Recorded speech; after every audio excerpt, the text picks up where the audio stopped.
Salut tout le monde, c'est Adèle, j'espère que vous allez bien. On se retrouve aujourd'hui dans une nouvelle vidéo YouTube qui sera deux story time, dont une qui est story time, j'ai failli me faire kidnapper quand j'étais en 4e. Et la deuxième, je me suis fait poursuivre par un vieux fou quand j'étais en terminale. Je suis en terminale, ça s'est passé il y a 4 mois. Juste avant que la vidéo commence, n'hésite pas à venir me suivre sur mes autres réseaux sociaux comme Snapchat, Instagram et TikTok. C'est les réseaux sociaux où je suis le plus actif. Si vous avez des idées de vidéos ou des conseils, surtout c'est ça le plus important pour l'instant, des conseils et des améliorations à me dire de faire, n'hésitez pas à me le mettre dans les commentaires ou m'envoyer un message sur Snapchat ou sur TikTok ou sur Instagram pardon.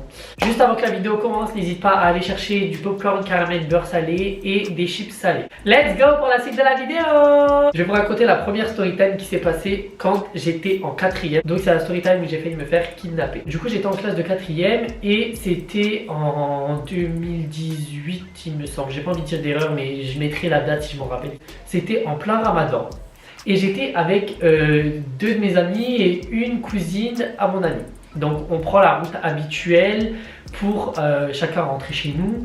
Et il y a 3 routes pour rentrer du collège jusqu'à chez nous. Il y a la grande pente, il y a la cité et il y a nos grandes routes, mais vraiment géantes.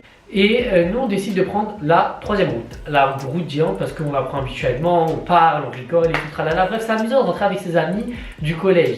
On commence à descendre la route et tout le tralala, on parle, on rigole et tout. Et arrivé tout en bas de la route, on se pose parce qu'il y a un endroit où mes amis ils tournent tous ici et le côté où je tourne là moi. Donc on s'assoit un peu, vu que c'était Ramadan, on n'avait rien à faire, tu vois, on s'assoit, on rigole un peu. Et en fait on voit il y a un camion, mais je sais plus qui c'est qui a vu le camion, quel de mes potes qui a vu le camion.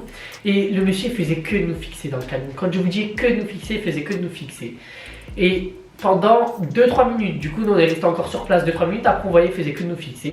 Ma pote elle dit prenez vos affaires, on part. On prend nos sacs, on est parti en courant. Et sur cette route, il y a un moment où on peut tourner à gauche et on tourne là. C'est vraiment un peu un raccourci pour eux, mais ça fait un plus grand détour pour moi du coup. Donc on prend cette route là, du coup on continue à marcher et tout. On a encore peur, tu vois, on se dit ouais à tout moment on se fait kidnapper et tout. Et quand t'es petit, tu te dis peut-être je vais me faire kidnapper. En vrai ça fait peur, mais vas-y, c'est une première expérience et tout.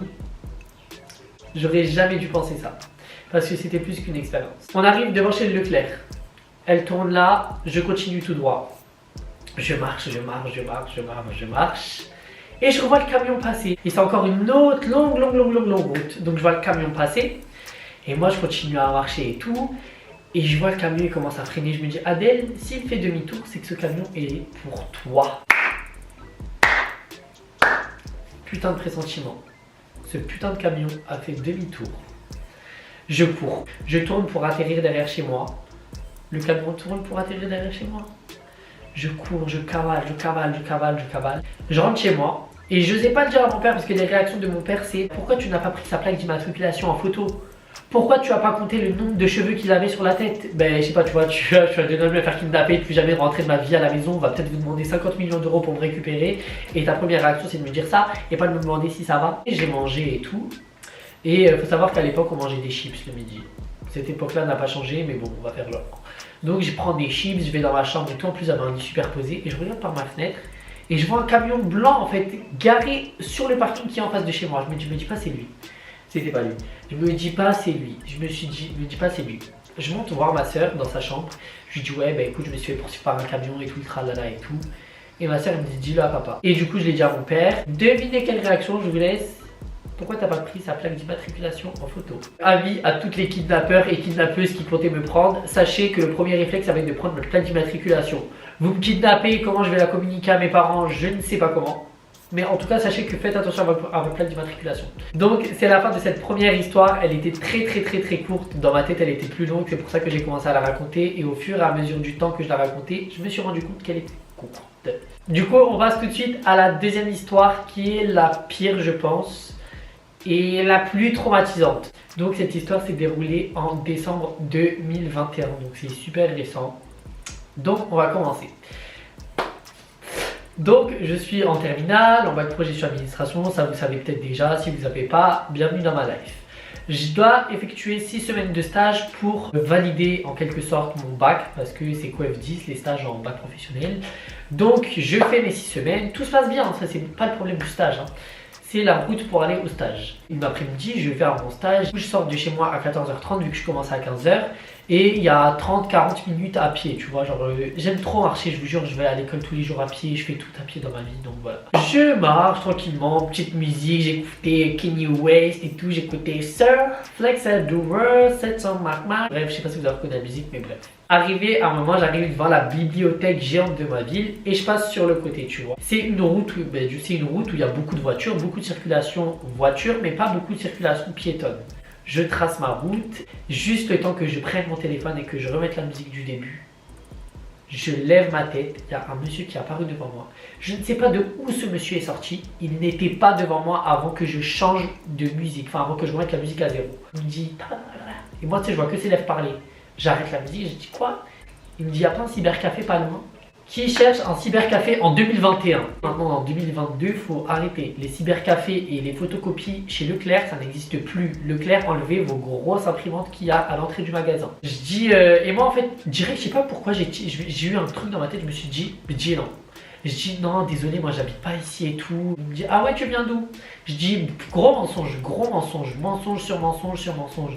Bah, je viens de Paris. Ah ouais, tu viens d'où de Paris? Bah ça y est, bah, tu veux mon adresse aussi. J'ai pas d'adresse à Paris, mais tu l'as vu quand même.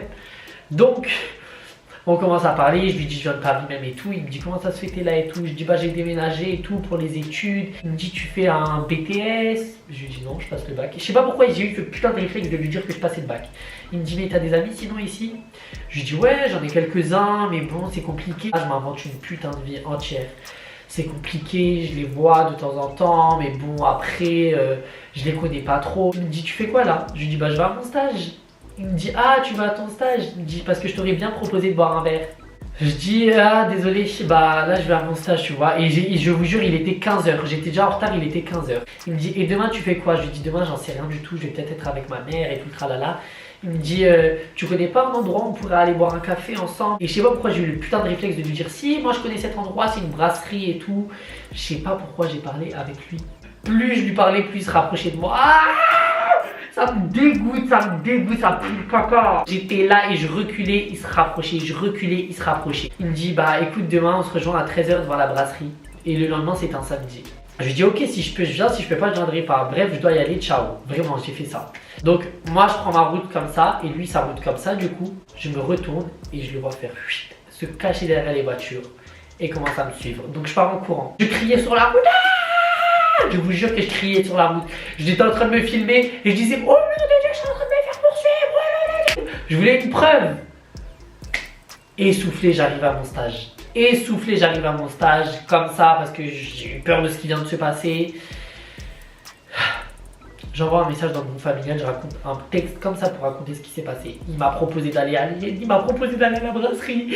Il m'a dit viens là. Il m'a demandé en cybercafé, il se rapprochait de moi. Donc je raconte à ma mère et tout. Et ma mère elle me dit dis-le à ton tuteur de stage et tout. Parce que c'est un ami à ma mère. Dis-le à ton tuteur de stage et tout, il va le retrouver. Ma mère elle vient me chercher. Elle me dit on va au commissariat, on va porter plainte. Je disais non, c'est bon, c'est trop tard, c'est passé, ils vont faire quoi de plus? Il y a des gens qui viennent porter plainte pour harcèlement, ils font rien, tu penses que c'est mon histoire qui m'a touché quelque chose? Ma soeur elle vient me chercher dans mon stage, dans le bureau du stage, elle m'a dit maman elle t'a dit on va porter plainte maintenant. J'arrive au commissariat, on a porté plainte, il n'y a plus jamais eu de nouvelles. Bon après vous voulez qu'il fasse quoi de plus? Rien du tout. Ils m'ont demandé d'écrire le mec et je vous le jure que sous l'effet de la folie, de l'euphorie, je sais pas comment on dit là. J'ai oublié le visage du mec.